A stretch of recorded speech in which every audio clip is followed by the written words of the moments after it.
ஆண்டவராகிய இயேசு கிறிஸ்துவின் நாமத்தினாலே உங்கள் யாவருக்கும் அன்பான வாழ்த்துக்களை நான் தெரிவித்துக் கொள்கிறேன். மற்றொரு இனிய காலை பொழுதில் உங்களை சந்திப்பதிலே மிகுந்த மகிழ்ச்சி.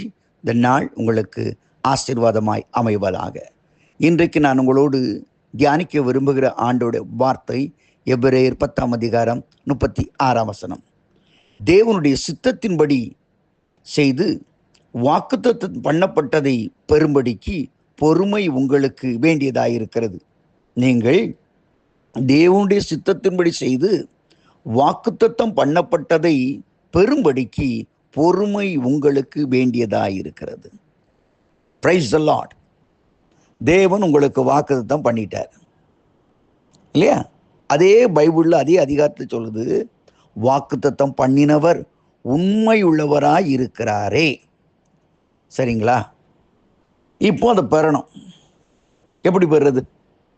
ஒரு மலை ஏறுறவன் மேலே ஒரு டாஸ்க் வச்சிருக்கிறான், அந்த இடத்துக்கு போனா தான் அடைய முடியும்னு சொல்லி. இப்போ மலையில் ஏறி அந்த இடத்தை அடையணும், நெருங்கிட்டான். இப்போ என்ன பொறுமையா போப்பா அப்படின்னா அதில் படுத்து தூங்குறதா, இல்லை அப்படியே கீழே இறங்கி வந்துடுறதா, குதிச்சிடுறதா? இல்லைங்க, முக்கால் பகுதி வந்தாச்சு, இன்னும் கொஞ்ச தூரம் நம்ம போய் தான் ஆகணும். Price the Lord. இன்னொரு உதாரணத்தை சொல்லட்டுமா?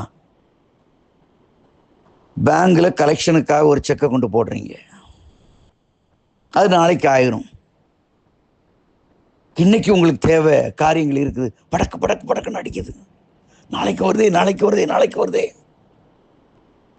இன்னைக்கு ஏதாவது பண்ணி சமாளிச்சிரும். பிரச்சனையில மாட்டிக்கிட்டீங்க இல்லையா? நமக்கு அது அப்படி தானே இருக்குது.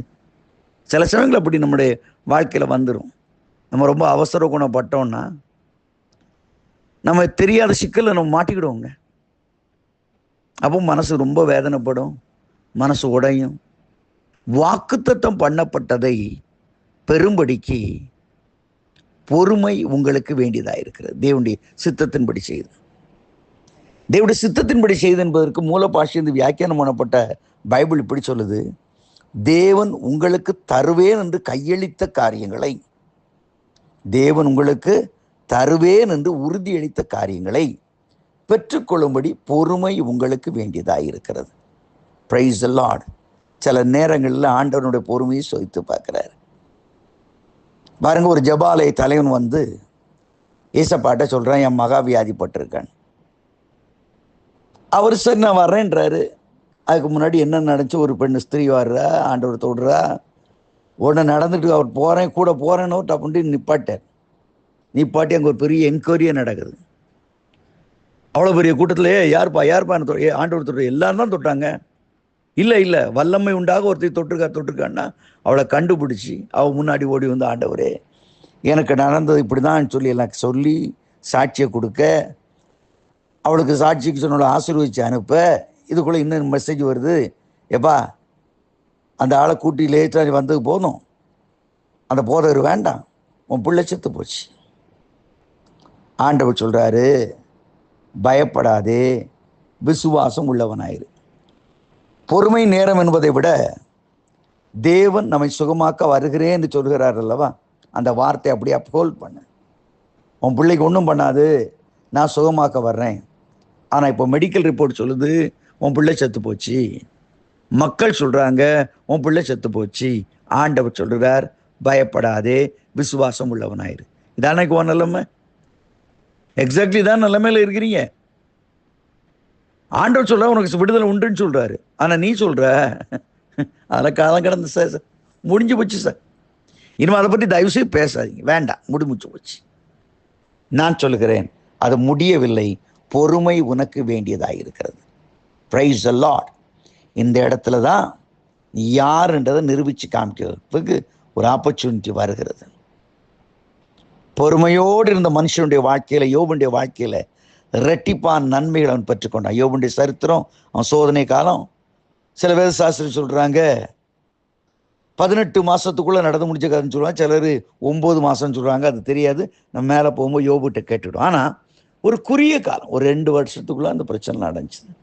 சில சமயங்களில் ஆண்டவர் நம்மை ஆசீர்வதிக்க முன்னாடி ஒரு எக்ஸ்ட்ரீமான ஒரு வேதனைக்குள்ளே கடந்து போன இனிமேல் நம்ம வாழ்க்கையில் மேலே வர முடியாது. அப்படியே உட்கார்ந்துட வேண்டியதான் சார், எங்கேயா போயிட வேண்டியதான் சார். நான் சொல்கிறேன், அப்படிப்பட்டவனுடைய வாழ்க்கையில் ஒரு பெரிய லிஃப்ட் வரப்போகுது. Praise the Lord. இன்னைக்கு பேக்கிங் பண்ணலாம்னு நினச்சிட்டு இருக்கியோ, உன் பேக்கிங்கை முதல்ல விட்டுக்கிட்டு ஆண்டோட சமூகத்தை முழங்கார் படிக்கிடு. கர்த்தர் உன் கற்பத்தை செய்வார் இயேசுவின் நாமத்தினால. என்ன பேச்சு நம்ம பேசுறோம்? உன்னை அழைத்து கொண்டு வந்த ஒரு ஆண்டவர், உன்னை இந்த இடத்துல நிலை நீட்டும் ஆண்டவர். அதை நிப்பாட்டிட்டு சுதந்திரிக்க ஆயத்தமாக, பெற்றுக்கொள்ள ஆயத்தமாக. உன்னை அழைத்த தேவன், கண்டு உன்னை அழைத்த தேவன் கைவிடுவாரோ? கலங்காதே, கலங்காதே மனமே. இன்றைக்கு அந்த உணர்வோடு நான் பெற்றுக்கொள்ள போகிறேன், கர்த்தனை ஆசீர்வதிக்க போகிறார், இப்பொழுது என் பொறுமையை கொண்டு வருகிறேன் என்று சொல்லி அந்த பொறுமையோடு இருப்போம். பொறுமையோடு இருப்பது என்றால் என்ன?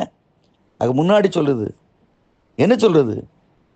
அல்லாமலும் நம்முடைய நம்பிக்கை அறிக்கை எழுவதில்லை அசைவில்லாமல் உறுதியா இருக்கணும். ஒரு உறுதி.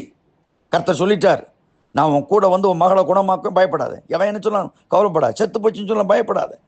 அந்த உறுதி, அந்த உறுதி, எஸ் என்ன நடக்க போகுது, என் மகா உயிரோடு வரப்போறா, அப்படி உறுதியா இருந்தால அதை போலதான் இன்னைக்கு உறுதியா இருப்பீங்கன்னா கண்டிப்பாக நீங்கள் பெற்றுக்கொள்வீர்கள். இந்த நாள் பெற்றுக்கொள்ளுகிற ஒரு நாளா இருக்க போகிறது. ஆமென். Praise the Lord.